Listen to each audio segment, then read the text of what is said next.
Matrices cuadradas y su clasificación.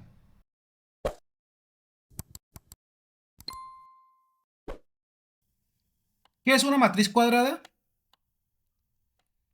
Son las matrices que tienen el mismo número de filas y el mismo número de columnas. Por ejemplo,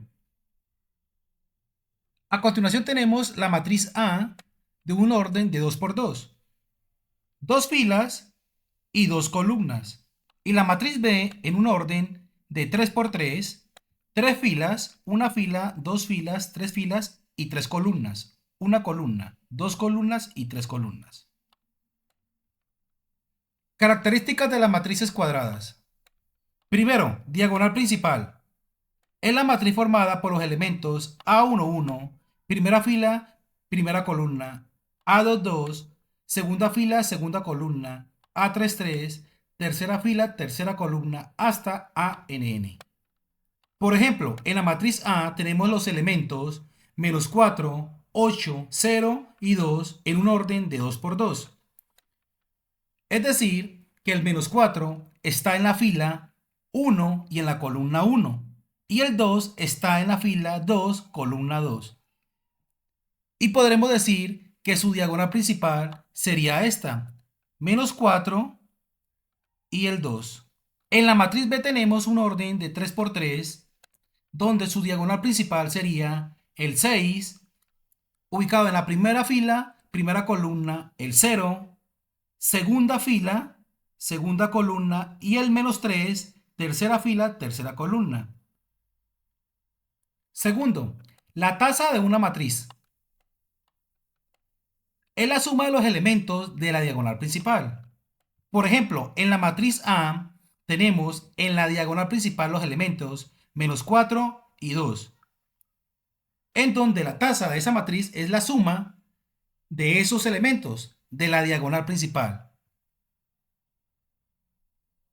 Y sumamos los elementos, -4 más 2 es igual a -2, en donde el resultado de la matriz A es igual a -2. En la matriz B tenemos en la diagonal principal los elementos 6, 0 y -3.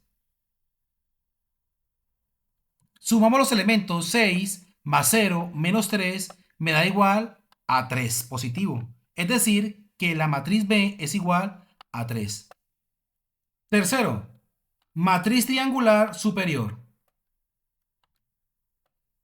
Es la matriz en donde los elementos que quedan por debajo de la diagonal principal son todos ceros.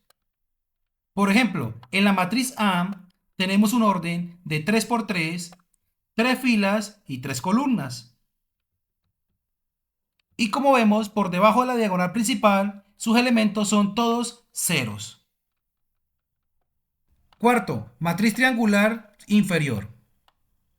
Es la matriz en donde los elementos que quedan por encima de la diagonal principal son todos ceros. Por ejemplo, en la matriz B tenemos un orden de 3 por 3, cuya diagonal principal es el 3, el 5 y el 6. En donde sus elementos que quedan por encima de esa diagonal principal, todos son ceros.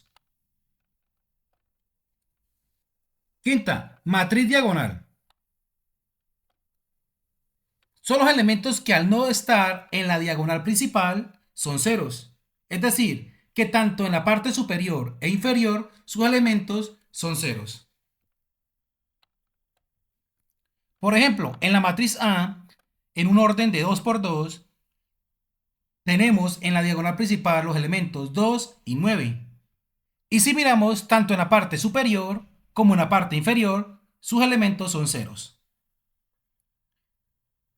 Y en la matriz B, en un orden de 3 por 3, 3 filas y 3 columnas, tenemos la diagonal principal, sus elementos 7, 4 y 12.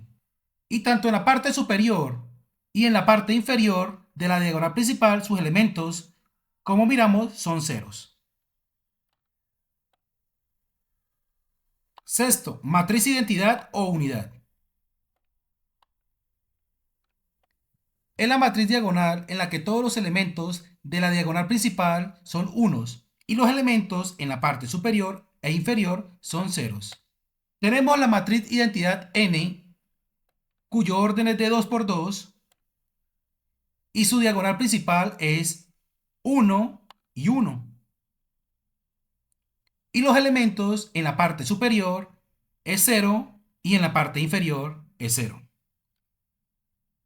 Tenemos la matriz identidad M, cuyo orden es de 3 por 3, 3 filas, 3 columnas, y su diagonal principal es 1, 1 y 1.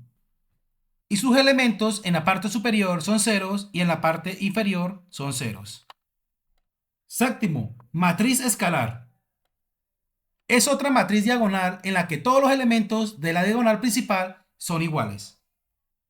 Por ejemplo, en la matriz escalar A, cuyo orden es de 2 por 2, tenemos la diagonal principal menos 3 y menos 3. Y en la matriz B, cuyos elementos es de 3 por 3, tenemos los elementos de la diagonal principal 5, 5, 5. Es decir, todos son iguales.